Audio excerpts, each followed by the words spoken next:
Čau! Esam jaunā objektiņā Salaspilī, kur uz šādas te daudz dzīvokļu ēkas mājas jumta esam uzlikuši drošības balstus Axis K.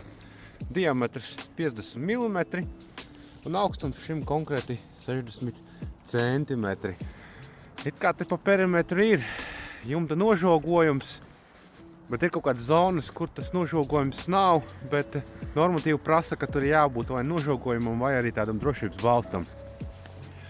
Nu lūk, drošības balsts kalpo ne tikai kā pieturas punkts veicot kaut kādus jumta darbus, bet arī izpilda normatīvus, ko prasa LBN. Tagad ļoti aktuāls tas tieši uz māju renovācijām, ko varam uzlikt margu vietā trošu sistēmu, teiksim, te pa vidu, ja, no vienas puses līdz otrai. Un to normatīvu mēs izpildam, plus arī ziemā, ja vajag kaut kādus darbus vajag tīrīt sniegu no jumta un tā tālāk. Tas ir izdarāms.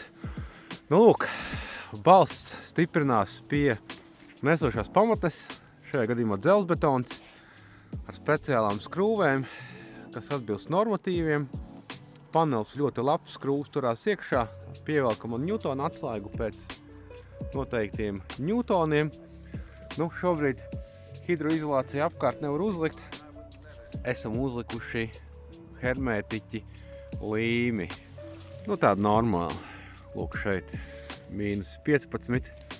Jo šobrīd ārā mums ir, lūk, -14. Paliks siltāks, atnāks čaļi, uzliks hidroizolāciju apkārt šiem te balstam, un tad viss būs tik top. Nu, vot, viss par jumta drošības sistēmām rooftech.lv. Čau!